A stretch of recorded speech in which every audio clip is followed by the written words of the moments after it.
Thanks for tuning in to the Drive On podcast, where we are focused on giving hope and strength to the entire military community. Whether you're a veteran, active duty, guard, reserve, or a family member, this podcast will share inspirational stories and resources that are useful to you. I'm your host, Scott DeLucio, and now let's get on with the show.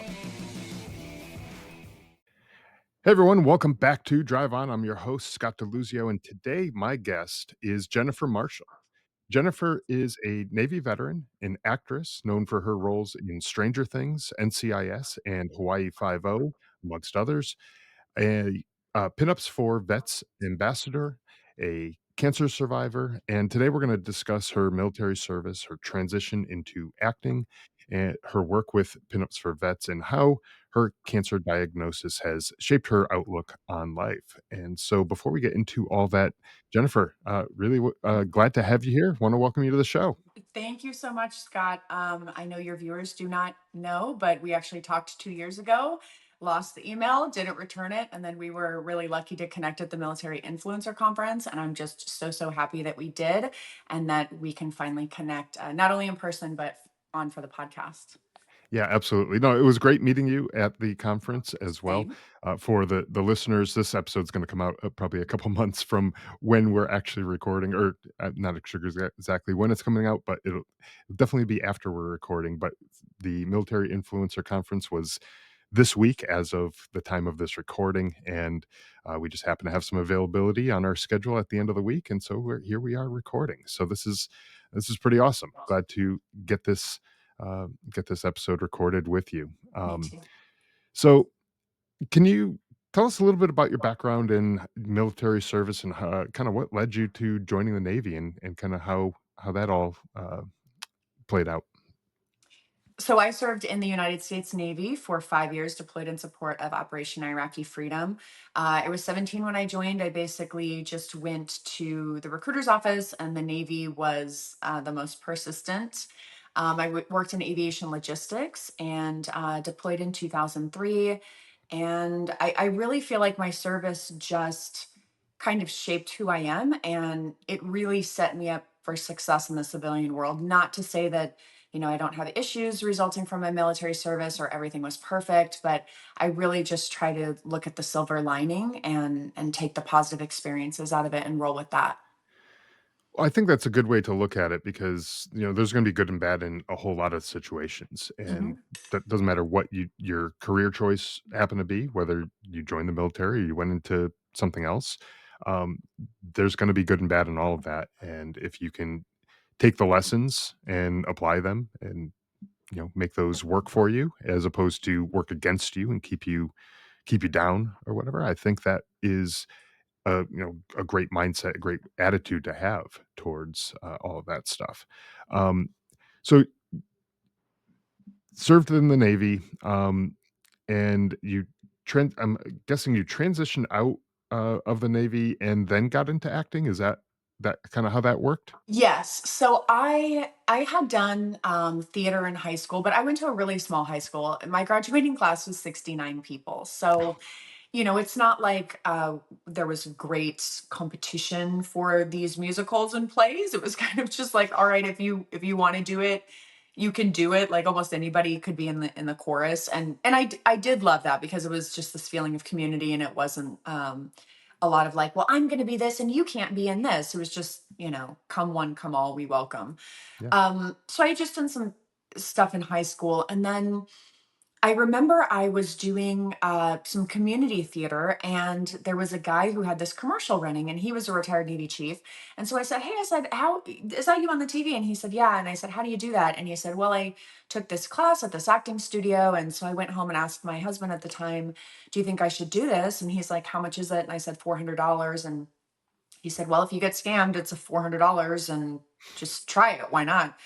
So I started taking classes there, and the first 2 weeks I was there, I booked my first gig. Awesome. Yeah. That's pretty cool. And so, Yeah. yeah, so you kind of just went in not really knowing much about the whole field or career or anything like that, the career path, I should say, and you just kind of took a shot at it, right? Yeah. Honestly, I didn't know anything about it. And if you would have said to me as a young, poor, self-described like white trash. I grew up poor, and like, at times we didn't have a car, we didn't have a clothes dryer, we didn't have a TV, we didn't have a telephone. So, I know people have different definitions of poor, but when you go to bed hungry, your electricity gets shut off. Like that's poor. Sure. Not the poorest of the poor, but it was definitely an experience that made me grow to who I am today. And I'm still very thrifty. And it's helped me out a lot in my life. Um, yeah, if you would have told me I would have been an actor, I would have been like, that's absolutely insane. I didn't know anything about the business.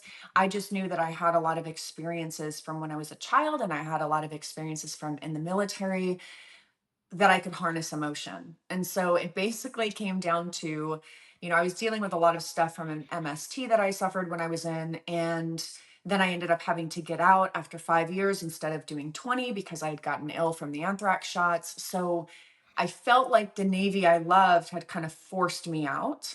And I didn't really know what to do. So I had all these pent up emotions. And it was like, all right, you could go to the VA, get group therapy, sit there, be mocked, by others and say, well, you don't have real PTS. Real PTS is from combat. I have nothing but respect for combat veterans, and I understand that that's a different sort of PTS, but I would never tell anyone, this PTS is worse than this PTS because you just don't know until you're in the shoes of someone else. And so it was like, you can go to the VA, sit in these group therapy, or you could go audition and you could use your emotions. And when you book something, get paid. Now, my therapist said that's a terrible, terrible way to deal with trauma. After the fact, she said, never recommend that to anyone. It's terrible. But for me, it worked. And I was able to work my trauma out. And now I can recall emotion on set, but I'm not traumatized by it. Um, and that's how I pay my mortgage. So, it worked out. Well, and it's a productive way of working through things, and to your point earlier, you're right. No two you can't compare 2 traumas, and I think that's the thing that we should focus on is that the T in the PTSD is for traumatic. It Yes. doesn't matter whether it's bullets flying over your head, whether it's a car accident, it could be, sexual, assault or something, whatever along those lines. Anything that's traumatic could, create those types of symptoms. Yeah. And I've said this before to other people, but if you have 2 people who are drowning, one is in 10 feet of water and the other is in 100 feet of water, it's not like any one of them drowned worse than the other. They both drowned, right? And that's Yeah. pretty terrible. And so, yeah, sure, maybe you can look at something and make a comparison, but you don't know where that person was, mentally at that time, what has happened to them in their past that may have made it more traumatic to them than it may have to other people. You could have 2 people in the same exact situation, and they react totally differently to it. And Well, so, look at the guys in the special forces community. The yeah. rates of the type of mindset that it takes to go into that. I don't have that mindset. I admit that, right? I don't have that, and I have friends who are Navy SEALs who experienced vast amounts of trauma, and their brain did not compute that the way that mine did. And I have nothing but respect for them. But we really can't control how our brain reacts to that situation, whatever situation it may be. We can only control how proactive we are after the fact to get mental help. Mhm. Yeah, absolutely. And when you need the help, get the help. Mhm. And you may not need the help if you've gone through something that may other people might consider traumatic. You might not need it, but a lot of times you do, and it's okay, right? To Oh just get yeah, that help, right? it's absolutely okay. And I feel like the strong people go and get help because people say, well, if I'm strong, I can deal with myself. No, strength is in vulnerability. It's Mhm. okay if you need help, and you owe it not only to your family and to your friends, but to yourself. Get the help that you need. It's not a weak thing to do. No, absolutely. And I know for myself, when the first time I picked up the phone to call to get help, um, I was pretty nervous. I had no idea what I was walking into when I walked into that appointment. I didn't know if they're gonna put me in a straitjacket and throw me in a padded room, or were they just gonna sit me on a couch and talk with me? Or anywhere in between. I had no idea, but I still went, yeah, because I knew I needed it. Um, and there was no straitjackets, there's no padded rooms, just for clarification, it wasn't that. Um, that time, Scott. yes, that time. Yeah, the next time, then they really knew how bad I was, and they threw me in. Um, but so in going back to your acting career, in several of your roles, you've acted as a service member or a veteran, which clearly that does fit you. It's not, too far out of your wheelhouse. But Mhm. how did your military service? I know you mentioned you kind of were able to recall some of the emotions. Um, how did your military service help you in those roles? It was a double-edged sword, to be honest with you. Now, 15 years into my career, it's like I've played military so many times that people are like, well, yeah, obviously. But when I first came to Hollywood, I would go in for auditions, and, veterans are sometimes brought in because it takes 2 to 3 months to become, an airman, a Marine, a Coast Guardsman, a sailor, a soldier. You can teach actors that, but when you have like a 1 to 5 day stint on a show, you're not going to teach someone how that is effectively, right? Right. It's just kind of ingrained in us. So I would go into auditions and they'd be like, "That's a great audition, but you don't look like you'd be in the military." And like I didn't go to these auditions, dolled up with makeup and stuff. I'd have my hair back, limited makeup on. But casting had this idea of what a veteran was or what military was. And you and I know, and the audience knows, microcosm of society. Hmm. They didn't see that. They're like, Michelle Rodriguez, that's the female veteran. Okay, but like sometimes, but not always. Or like somebody with a very strong jaw, that's the veteran. It's like, okay. So I actually, I got tired of this. And one day I came out of an audition and they're like, you just don't look like a veteran. And so I called my husband at the time and I was upset. And I said, look at what they don't care. They're not taking this seriously. And he just said to me in the loving, in a very loving but firm way, he said, okay, what are you going to do about it? Because you call me all the time. What are you going to do about it? And I was like, what? He's like, what are you going to do about it? And I was like, well, I mean, I don't know. And I went home that day. I called some friends of mine and I said, I'm going to make a PSA of what a female veteran looks like. I tried to make one. I ended up making 32 over 3 years. And it was highlighting the service of female veterans because I wanted them to see this is what a female veteran looks like. I was so tired of hearing that. Yeah. So then the second thing I did was I wrote a scene with me as a public affairs officer in the Navy and I shot it. And I was in uniform and I had the ribbons exactly how it's supposed to be, not how, sometimes wardrobe's like, oh, it's creative license. No, a uniform is not creative license. That's not a thing. And I went and I shot this. And a month later, I got an audition for Hawaii Five O as a lieutenant colonel. And I really think it was because I had the initiative to shoot that because Hmm. they think that they can imagine you as something, but sometimes you need to spell it out. I booked Sure. Hawaii Five O, I booked NCIS, NCIS LA, Reacher. It just kind of snowballed from there. But for a long time, it was like, you don't look like a veteran, which is an infuriating statement because it really diminishes whomever service you are referring to. Right, and especially because you are. I mean, you can't look any more like it if you actually are that, like, I don't know, it doesn't make sense, but Scott, I'm going to tell you something that I tell people in private, and I think it's been long enough. This casting director is not going to know, so I'm okay to tell the story. okay. I went into a class. It was a person who is casting a very well known military show. It was not NCIS. I'll say that because I've been in NCIS, and that casting team's amazing. And I remember I did the scene, and it was a Navy sailor. And the guy in the class, and he's notorious for being like mean in class, and he looks back and he goes, "Don't buy it." And I was like, I'm sorry, what?" He's like, "I don't buy that." And I was like, "You don't buy what?" And he's like, "I would never cast you as military. I don't buy that." And I was like, okay, I mean, I was in the military. And he's like, "Don't buy it." And I was just like, okay, you don't buy that I was? Because I really was. And he's like, "It doesn't matter. I would never do it." And he's like, "This is how it should be done." And I'm thinking, you're telling me, like, I was in the Navy. You're telling me this is how. So I was just like, okay, cool. Well, needless to say, the next class, half of the class showed up because he just eviscerated everyone. But Oh, for wow. me, the way that he eviscerated me was like, you can't take away from my service. You can say that you don't necessarily agree with that, but I'm telling you I did it in real life. Yeah. And just to have him say that, I mean, for once in my life, I was speechless. You Well, don't buy it? Yeah, that's kind of a crappy way to put it, I think. And you hear sometimes about female veterans who are, they're out, they have a, bumper sticker or something like a veteran license plate or something along those lines, and they get the comments like, "Oh, you must be driving your husband's car," or something along those lines, right? Yeah. And I think that's a bunch of crap too, because plenty of women serve, and Yeah. they've gone through, all the training, they've gone through all the service. They deserve the same, benefits and respect that the Yeah. male veterans get, but oftentimes they aren't seen as the veteran because they're too feminine or too petite or too whatever the issue is that people have.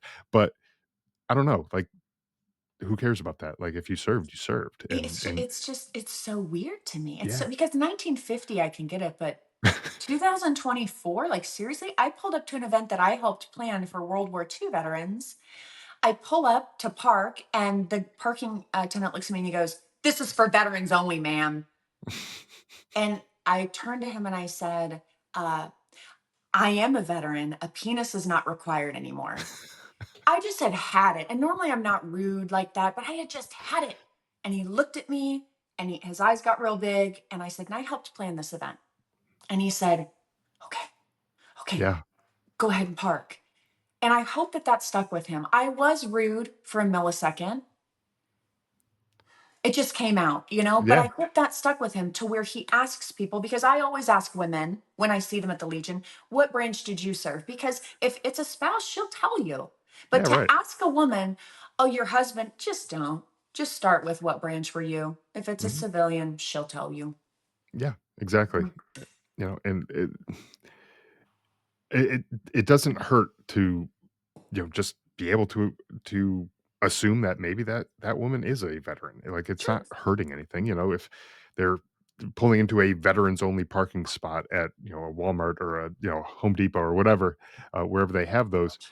Like, okay, well, she probably served, she's Yeah. not being a jerk about it. Yeah. Um, for other veterans who might be interested in getting into a career in entertainment acting, Mhm. do you have any advice for them? Like, what I know you talked a little bit about your path to get into the industry, but any advice, anything that you might have done differently, or wish you could have done differently? I would say, "Run. Don't do it. What are you thinking? Are you trying to be poor? Are you trying to be told no all the time? Are you trying to be degraded as a person?" Um, We're I used to would, that though from being in the military. right, right, glutton for punishment. Um, had I known, in full transparency, had I known that like 95% of actors are unemployed at any given time, I never would have done this. I'm a Mhm, numbers person. I'm a statistics person. I never would have done that. Um, it worked out for me, thankfully, but it's a hard business. You have to have, you have to know your worth. You have to know that however you present yourself could be gold to somebody and garbage to somebody else. mhm. If I had a dollar for every time I was told, "Get a new nose job, get a boob job, lose weight, get big fat lips," you just crazy stuff, right? Get lipo. Uh, if I let that affect my self esteem, I would be in a hard place. Mhm, So I would say, if you want to get into this, one, you have to realize that other people's opinion of you is none of your business.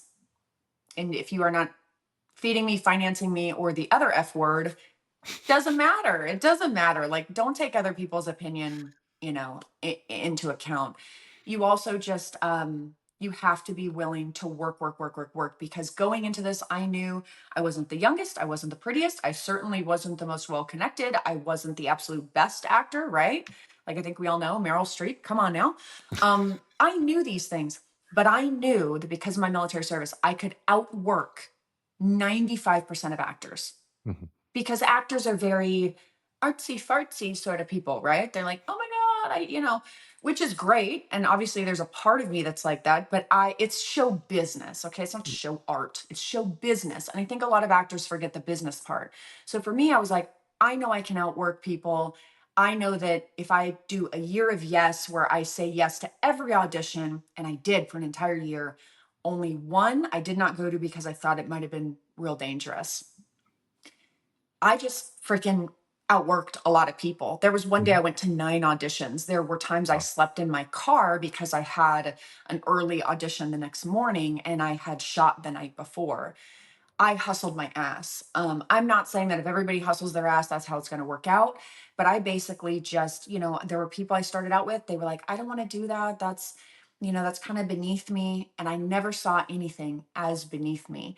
Now, as I, went up the ranks, I certainly am like, well, that doesn't benefit my time, or that's not something that, works with my schedule or works with my finances at the moment. I'm not going to, do a job for $125 a day, but starting out, I would for Mhm. sure. So I would say, yeah, just you have to have unshakable faith in who you are. You cannot care about other people's opinions, and you have to know that it's not a linear career path. You can do everything you're supposed to do and not get anywhere. And that's the horrible thing about the business. What I did was I tried to put as many irons in the fire as possible. And hopefully, something worked out, and it did.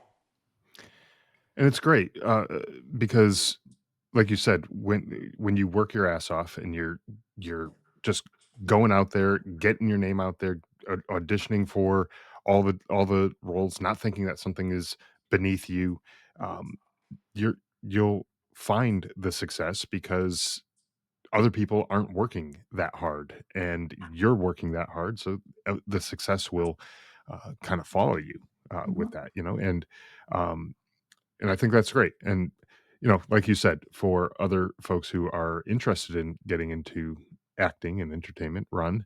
Um, Run no, fast, run far.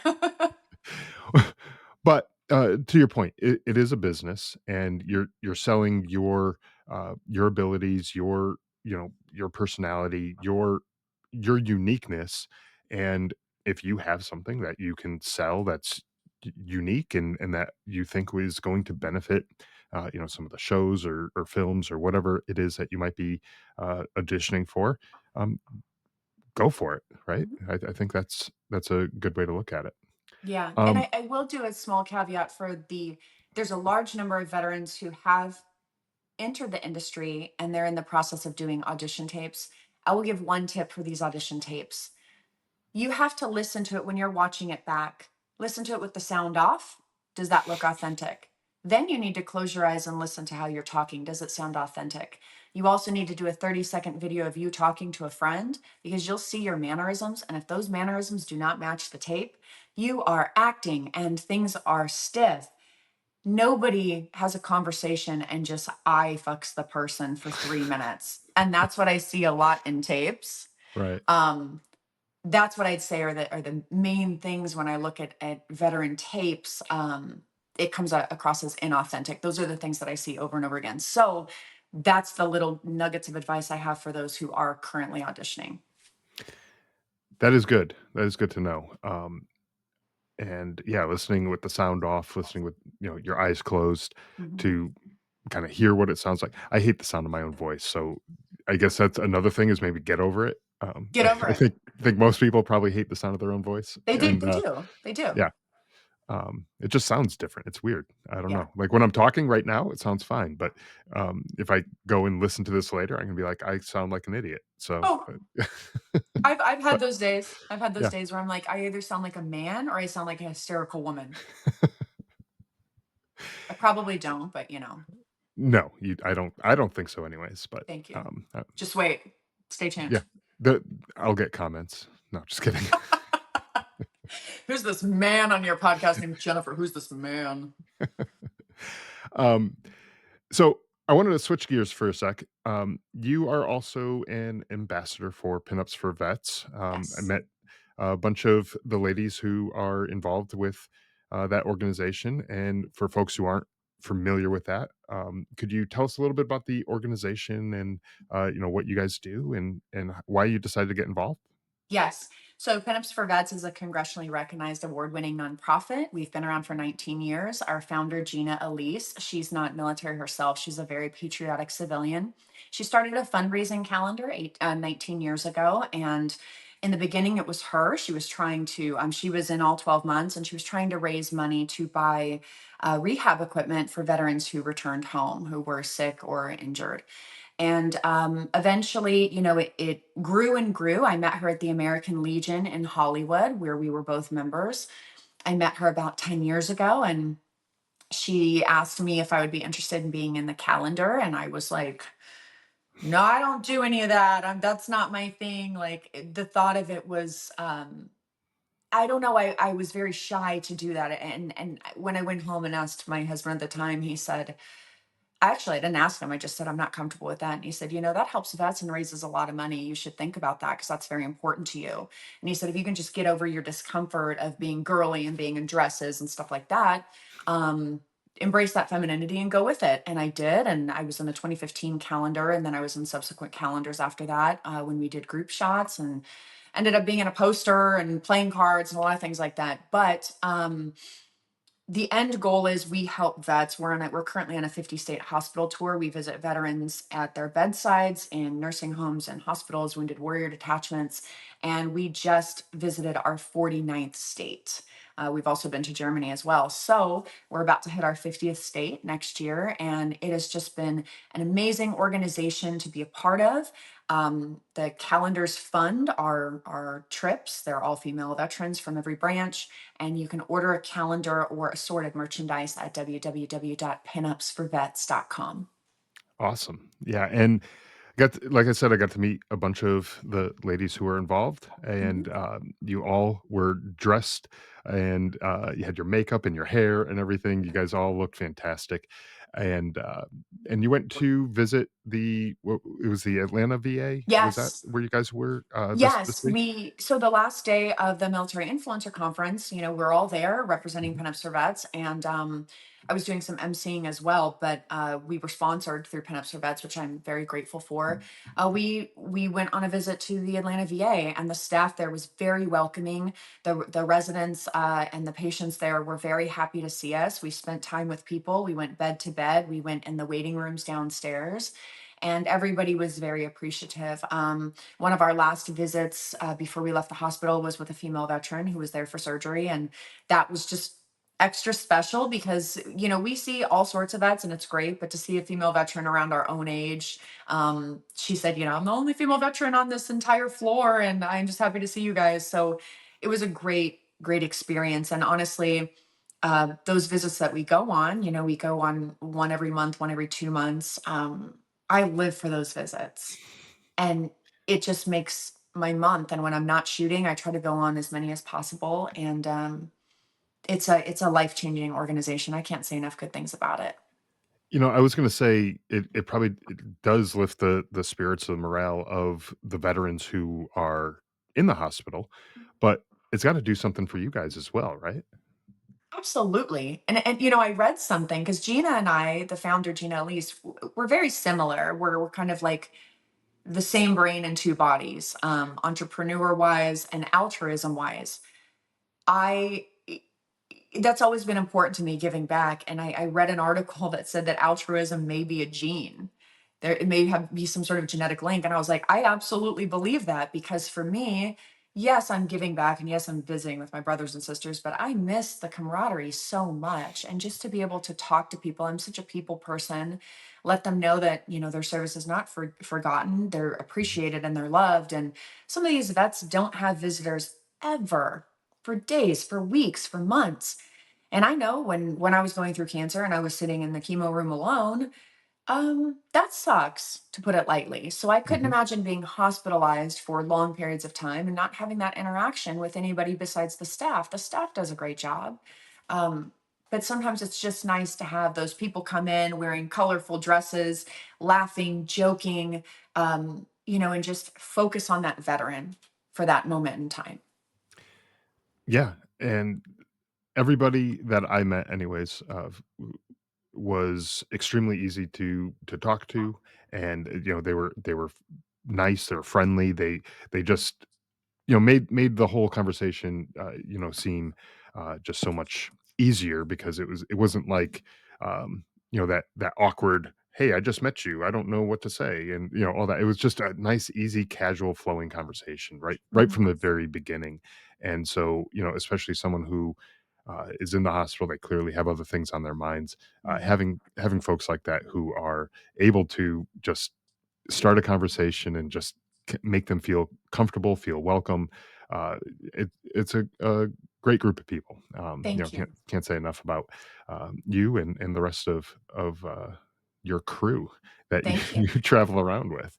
Thank And you. you did mention you brought up the cancer Mhm. treatments that you had to go through.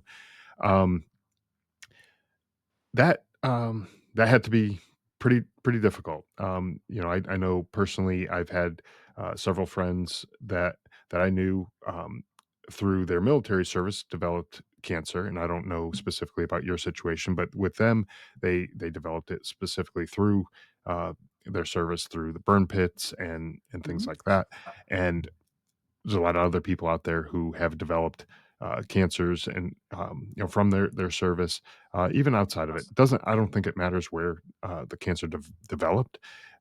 It's still a terrible thing to have to go through. Um, Tell us about how that diagnosis kind of affected you, kind of what happened, and how that affected you. Obviously personally, but maybe even professionally. Oh, both. Well, I'll say that, when I found my cancer, I've been in remission now for 30 months. I battled cancer for 15 months. I, it was rough. I was 39, probably in the best shape of my life outside of now. I was training for a triathlon. I felt great. There was no problems.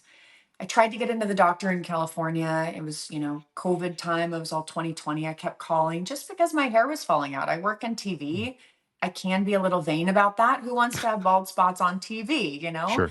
Um, Tried to get into the doctor and they said, we're only seeing cancer patients. I was trying to get in for a scalp biopsy at the dermatologist. They said, because of COVID restrictions. And I kept calling, and it was just no dice. So eventually, I ended up leaving at the end of 2020, moved to where I live now, and called, immediately got an appointment, went in, and he said, while you're here, the dermatologist, he said, you're a redhead, let's do a full body scan. And I said, oh, no, I have 17 types of sunscreen, I never go in the sun, I have umbrellas, I have billion large fabulous sunglasses. And honestly, the reason that I agreed to it was he's very flamboyant, very like, come on girl, like let's do it. And I was like, well, he's not interested in anything I have to show, so let me just whip these clothes off right now. And had it been like an older married straight doctor, I don't know if I would have done that, just to be Mm. completely honest. So, whipped it off, standing there in my thong with my muffin top, like, all right, let's do this. And there was a spot on my foot and it looked like a bug bite and didn't look like anything on a poster. Everything on a Mhm. poster, you're like, obviously that's skin cancer. Get Right. that taken care of. Looked like a bug bite. He took a biopsy, and he called me, and I remember exactly where I was, and I picked up the phone, and it was him, and not a tech, and I knew it was cancer. Mm. And he said, "Okay, well, I need to send you to a surgeon. It's on a spot on the top of your foot. I can't take care of." Sent me to the surgeon, and I remember thinking, like, I don't think this is stage one. I feel like this is stage three. And it was just this voice in my head. And the surgeon said, the odds of it being stage three at your depth, 97% of patients are stage one. And I couldn't get it out of my head. Went in for surgery, had some lymph nodes removed in my groin as well, where they had kind of shown up on a scan. On the 10th day, he called me at 7 p.m. And obviously, if a doctor's calling at 7 p.m., it's not good. Mhm. Told me it was stage three. And I remember I said to him, you told me there was a 97% chance. And he got really quiet and he swallowed and he said, Jennifer, I'm so sorry. You're my three percenter. Hmm. So, then I had surgery. I went and had treatment in the chemo room. I didn't have chemo. I had something called immunotherapy, which is what they do for my sort of cancer. Um, and it was hard. It was very, very hard. Changed my entire life. Most people with my type of cancer, where they found it, there's a 45% survival rate for over 5 years. I just passed 30 months. So my first, milestone that I had to pass was 2 years. That was great. Most of the cancer will reoccur within 2 years, but I really have to hit that 5 year mark.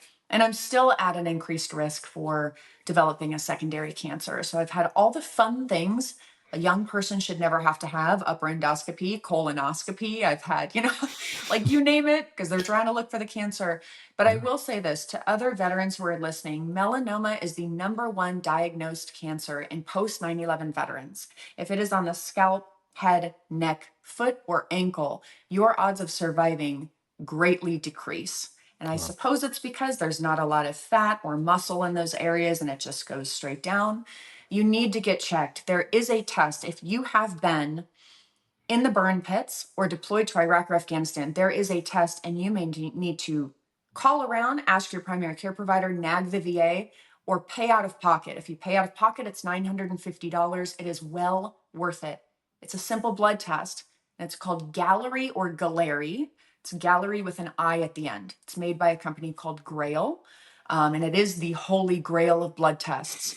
They draw your blood and they look and they say, wow, here's early degradation of these DNA cells. You may have non-Hodgkin's lymphoma.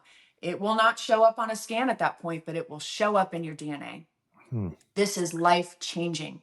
And I know that there's vets listening thinking, I feel great, I'm okay. Bullshit. I felt great, I looked great, I was in great shape, and I had stage 3 cancer in my body throughout my lymphatic system. Get your damn test. Your family does not, your kids do not need to be an orphan. Get your test. Melanoma is people say just cut it out. It metastasizes so quickly and it spreads through your body like wildfire. Mhm. Get your damn blood test, if not for you, for your family or your spouse. Yeah, I think to your point, i getting that blood test, whether you gotta nag the VA or pay out of pocket, whatever however you get it, is important, and, I'm now that I have the name of this, I'm going to be reaching out to my doctor, and making sure that I get that test myself. I don't know how quickly they will turn around on that, but Yeah. I will make sure it happens. Um, but, I think a lot of us, just feel invincible, you know, we're I'm still young, I'm in my 40s, but I still feel Yes. like I'm in my head, I'm still, a 18, 19, 20-year-old, guy that can do anything. I'm invincible in my head. My body tells me, "No, the hell you're not," but Right.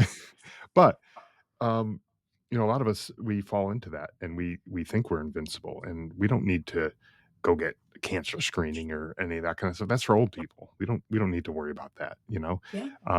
But obviously, that's not the case. I know several people, one who's passed away who was in his 30s, Mhm. and, another one is fighting the good fight. I was telling about him, the other day, Yeah. At the to you, conference. yeah, Yeah. at the Hmm. conference, and, he's still in his 30s as well, and that's Hmm. like come on, you still have a whole lot of life to live, Yeah. and, if a simple blood test. Like, come on, we've all gotten poked and prodded in the military, like, you can get another blood test. Right. If a simple blood test can help identify whether or not there's gonna be some sort of problem, especially, like you said, if you deployed to a place where there are burn pits, Iraq, Afghanistan, Mhm. all those places, I'm sure there's others, get the test and get it done, just make sure. I mean, I know I personally have been standing right near the burn pits, Mhm. breathing in all the toxic junk that's in there, and we Yep. burned everything. Exactly. Plastics, electronics, stuff that definitely shouldn't have been breathed in. I was standing right there next to him with no face mask or anything like that, nothing protecting me. Um, and I'm sure if other people who are listening, if they think back, it's like, yeah, I probably was around some of that stuff too. Um, Even something like people think that melanoma is just from the sun, they think it's from mhm, sunburns. What they're seeing in post 9/11 veterans is also chemical absorption. And we have yet to kind of link my service to cancer, but stupidly, I had a pair of boots that got JP5 on them when I was in jet fuel, didn't think anything about it. Every time I put it on my left boot, which is where they found my cancer, smelled like jet fuel for years, literally, right? Mhm, Um, put this on. And I remember when the cancer came out, my doctor was asking me, Have you been around chemicals? I said, well, in the military, we all are. I was on a mhm. carrier. We're all around chemicals, and chemical absorption is a cause of melanoma. And I bring it back to this pair of boots that I had that I wore for years after getting out of the military. Years. Is that the contributing factor? I don't know. But being a redhead, I'm not in the sun. I'm not in the sun. They ran genetic tests. They ran a castle test. There's no genetic link for me. So I have to wonder, is it because of that? All the chemicals that we experience in the military, most of them are carcinogens. So yes, we may feel invincible, but it's so tiny, we don't know. Yeah. And that's a great point, especially if you're working around, jet fuel or other, kind of fuels or things like that. I mean, I know we had to fill up our trucks, with fuel, and maybe it spilled, maybe it got on your clothes, or and it just absorbed in um, somehow. I don't know. Even the bottled water that people drank in Iraq and Afghanistan that was sitting on pallets in the sun, that's not BPA free. Right. All of that. Think of all of the chemicals. You're doing blood tests now, and they're finding the PFAS chemicals, the forever chemicals. They're finding them everywhere inside people's bodies, Yeah. everywhere. And you know what the FDA allows? The FDA bans like 14 chemicals in makeup, which is something that's put on your skin and absorbed, and the EU bans like 1,300. Yeah. I agree with deregulation. I get it, capitalism, but not at the extent of poisoning people, Sure. poisoning our kids. And we have to be very careful. Cancer did used to be for quote unquote old people. That's not the case anymore. We're all susceptible. Mhm. Yeah, absolutely. And even radiation. I know when I was deployed, and people may not think about this, as an infantryman being around radiation, but one of the places that we worked at, there was this huge like X-ray building that the Afghans would use to X-ray these trucks that would come through to make sure they're not carrying weapons, bombs, all that kind of stuff. And I had walked into this building. I was inside this building, and we did a test, and we found if you were anywhere within like 50 meters of this building, you were being exposed to dangerous levels of radiation. And so, like, yeah, that could be a huge problem too. And you The may not VA even will think be, about it. well, the VA will be the first to say that's not really service connected. Right. Yeah. Well, you shouldn't have been there. Well, don't deploy me there. Yeah, don't deploy me there. It is service connected. Yeah, absolutely. So, knock on wood, that's not going to be a problem for me. But it's something that, I don't know. I'm not glowing because of the radiation, hopefully. No, it's that skincare routine you've got. Yes, yes, that skincare routine that I don't have. Um, so, other people obviously have gone through similar battles, maybe even going through something similar right now. Um, any words of advice or words of wisdom for someone who's been through it and came out on the other side, seemingly so far so good, right? So far, so good. 30 months in remission. I would say be that asshole patient. Be that person. I would call and they'd say, "Well, we have a opening for an MRI 2 weeks from now." I would call every day in the morning and say, "Hi." I would get the person's name. "Are there any cancellations? I'm free to go within 100 miles." Because where I got my care, it's connecting hospitals. I didn't go to the VA because I want to live. Didn't go there. I was lucky enough to have civilian health care. Um, yeah, all the VAs I've been to, terrible. I know there's some VAs that are good. Mhm. Mine, terrible. Just gonna say it. Plano, Texas, shame on you. Bonham, Texas, shame on you. West LA, shame on you. I'll just leave it at that. My grandfather's VA in Altoona, Pennsylvania, amazing. Chef's kiss, lovely. Tucson, Arizona, lovely. So yeah, I got mine through civilian healthcare. I would call, ask for last minute cancellations, get to know people. When I could not get a hold of somebody, I walked my happy little ass in that door and I said, "Hi, I'm here to talk to somebody." And they said, "Well, the appointment scheduling is done off site." Okay, well, I'll just stay here if you could get a hold of them on the phone for me. I was relentless. I was my own best advocate, and people are afraid. I don't want to be rude. I don't want to be this. If you are not, you could die. So you better Mhm. get rude real fast. Although it's you catch more flies with honey than you do vinegar. But if you need to be quote unquote rude and stand up for yourself, that's what you need to do because your life depends on it. Yeah, So be that advocate. Do not be afraid. I went through treatment with a lot of people. Well, I don't want to do this because I'm afraid. I had a liver biopsy while awake, lymph node biopsy while awake, numerous MRIs, brain MRIs.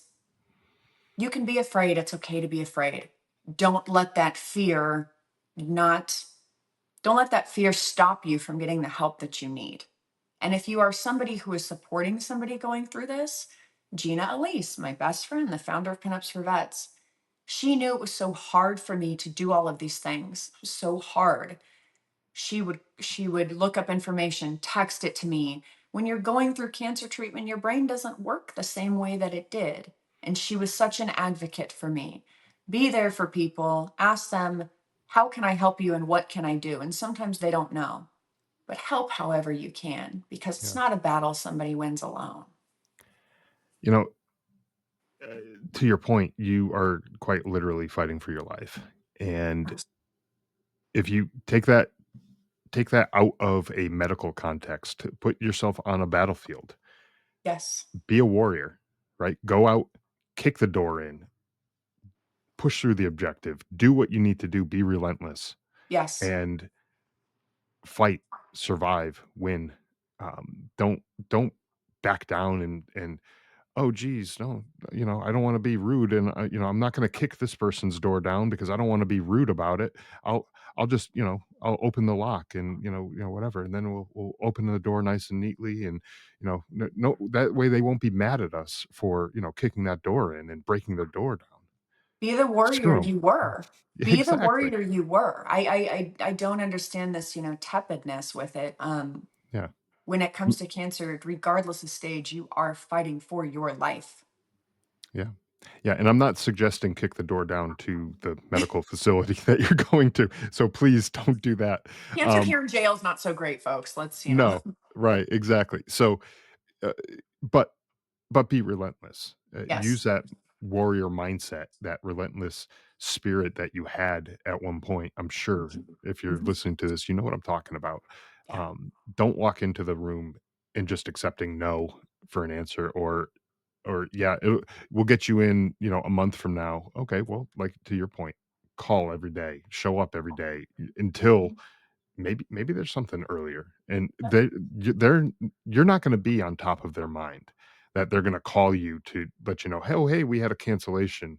Why don't you come on in now? Because they don't know that you want to get in earlier. You have an appointment. That if you're happy with that appointment, then take that appointment.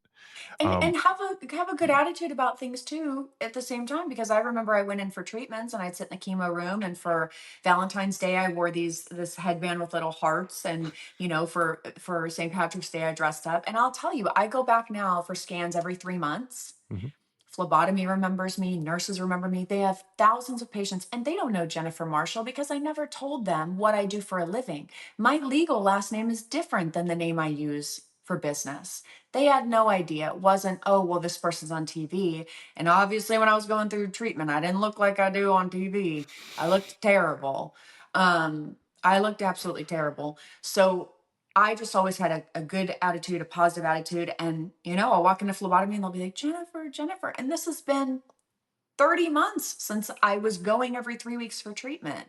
mhm. And I think it's because I made people feel valued. I appreciated them and I always looked at the silver lining. And I think that attitude made my oncology team even more ready to help me fight because they saw I was fighting and appreciative. And so it energized them to do whatever they could for me. And I'm eternally grateful to them for saving my life. Yeah, absolutely. And I think back as you're saying that, I think back to as my kids were growing up, and they would be struggling with something, whether it was something simple like tying their shoes, or whatever, learning how to do those types of things. If they just quit and gave up, I wasn't going to help them.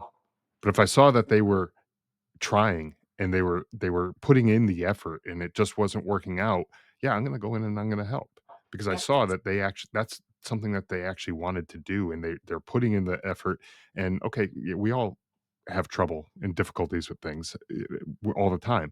And if I can see that you're putting in the effort, I'm going to help you. I'm going to hell of a lot more likely to help you if you're putting in the effort Yep. than if you're just sitting there whining and crying about, oh, this is going to come off wrong, so I'm not going to say it.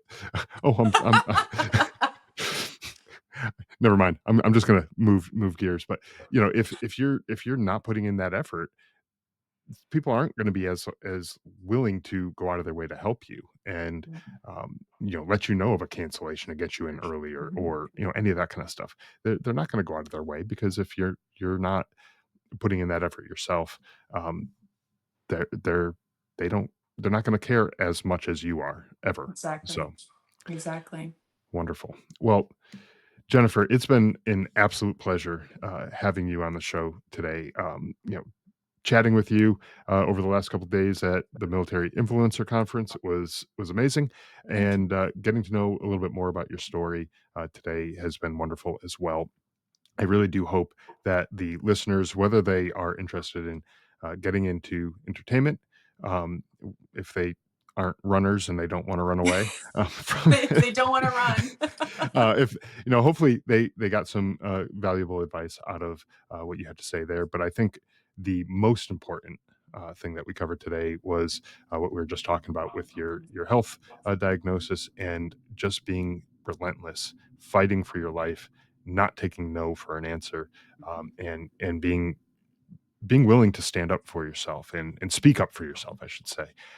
I think those are super important things. If you think there's anything wrong, if you have any inclination that there's that spot that wasn't always there and it's now there, and I'm kind of curious about that, or that my side kind of hurts, or something that I didn't pull a muscle. I didn't, I wasn't doing anything crazy, but all of a sudden I'm starting to have these pains in different parts of my body. Yeah, get that checked out. And you said it was the Gallery blood test. Was Yes. that, yeah, with an Yeah. I at the end? And I will say, those spots, we all need to go to the dermatologist every year. If there is a spot that is new and you're like, and dermatology is like, it's fine. The easy way to get a biopsy is just say, would you mind noting that in my medical record that you didn't find it necessary to do the biopsy? Oh, And out nice. of fear of malpractice, they'll say, oh, no, no, no, we'll just do it. Excellent. Excellent. That is wonderful advice. It's a little manipulation tactic, but it works. It's got Yep. to be effective. That's Yep. awesome. Um, Excellent. Well, yes, do that. Um, Again, that's being relentless. You're looking out for yourself. If that person is the one who messes up and they end up getting sued, that's on them. Um, but you're looking out for yourself, and Exactly. to our point earlier, nobody is going to care as much about your healthcare as you are. Um, as far as doctors and other staff like that goes, they're not going to care as much as you do. So put the effort in and make sure that you get the testing the results that you're looking for. Absolutely. And So Scott, I just want to say it was such a pleasure to meet up with you at the conference. Thank you for what you do for our community, giving people a voice. And I'm just so glad that we were able to connect after those 2 lost years in space. So thank you very much. And it's been a pleasure getting to know you over the last couple of days. absolutely. And thank you again for taking the time to come on. For those interested in learning more about Jennifer and the work that she does, you can visit her website at jennifermarshall.com. And is there anywhere else that you'd like people to go to reach out and connect, or is that I'd love where you to like to send them. people? I'd love for them to go to pinupsforvets.com. And also, I do motivational speaking. So if you'd like to book me for speaking or an MC event, I would love to come down. I love doing veteran and military events. And there's a contact me button at the bottom of my website. Excellent. Well, and I'll have links to all of that in the show notes for the listeners as well. So, again, Jennifer, thank you so much for taking the time to come on. Appreciate it. Thank you. Thanks for listening to the Drive On podcast. If you want to support the show, please check out Scott's book, Surviving Son, on Amazon. All of the sales from that book go directly back into this podcast and work to help veterans in need. You can also follow the Drive On podcast on Instagram, Facebook, Twitter, LinkedIn, YouTube, and wherever you listen to podcasts.